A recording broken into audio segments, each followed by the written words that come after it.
বিয়ার Giles ইনি ওই real life hero যাকে আমরা ছোটবেলায় বিভিন্ন ধরনের কারনামা করতে দেখেছি, যেগুলি দেখার পর আমাদের গায়ের লোম খাড়া হয়ে যায়, যেগুলি করার কথা আমরা কোনোদিন স্বপ্নেও ভাবিনি। সেইখানে ইনি এই কাজটি করে দেখিয়ে দেয় তার স্ট্রং মাইন্ডসেটের দ্বারা। কিন্তু আপনি কি জানেন, বিয়ার গিলস প্রথম থেকেই এমনটা ছিল না।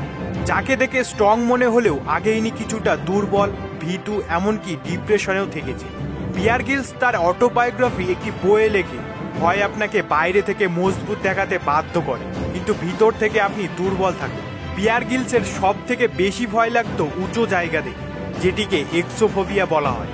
কিন্তু আপনি দেখেন তার কয়েক বছর পরে তার প্রতিটা ভিডিও স্টার্টিংয়ে উঁচু উঁচু জায়গা থেকে স্ট্যান্ডিং করা দেখায়।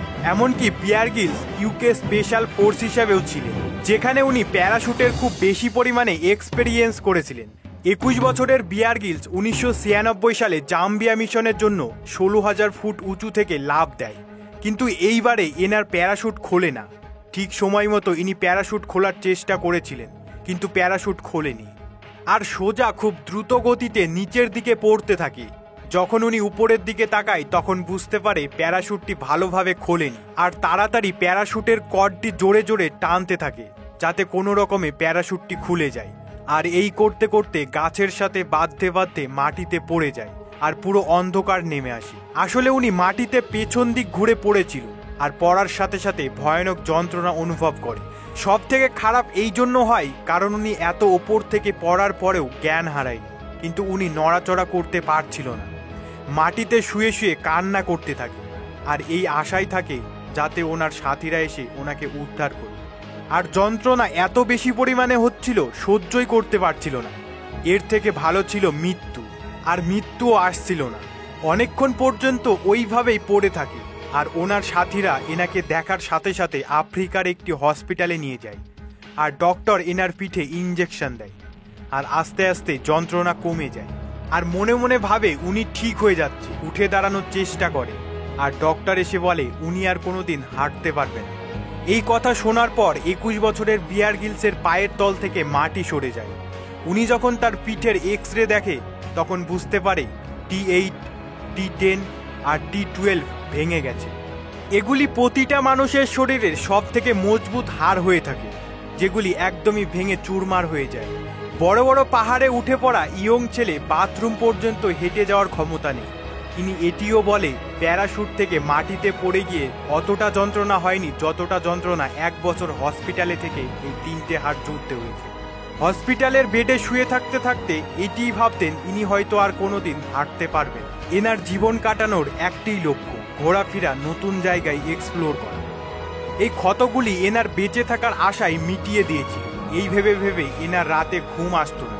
বেশি ভাবার ফলে ঘেমে স্নান হয়ে যেত। প্রতি রাতে শুধু আফসোস হতো, নিজের ওপর দয়াও হতো, ঘৃণাও হতো। 2 মাস হয়ে যাওয়ার পরেও এনার শরীরের কোনো পরিবর্তন হয়েছিল না।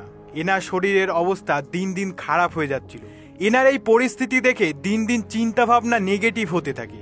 কথায় কথায় রাগ আর কান্না চলে আসতো। আস্তে আস্তে ডিপ্রেশনে চলে যায়। যারা এনাকে চিনতো তারা বলে ইনি এটি বুঝতে পারছিল না এনার সামনের জীবন কিভাবে কাটবে। এনার সব স্বপ্ন শেষ হয়ে যেতে নিজের চোখে দেখে। অর্ধেক রাতে ইনি শুয়ে শুয়ে এনার চোখ একটি ফটো ফ্রেমের ওপর পড়ে। এই ফটোটি ছিল মাউন্ট এভারেস্টের। ছোটবেলা থেকেই বিয়ার গিলস আর তার বাবার স্বপ্ন ছিল এনারা 2 জন মাউন্ট এভারেস্ট চড়বে। এই ফটোতে ধুলো পড়ে থাকতে দেখে। ইনিও ভাবতে থাকেন এনার স্বপ্নের ওপরেও ধুলো পড়ে গেছে।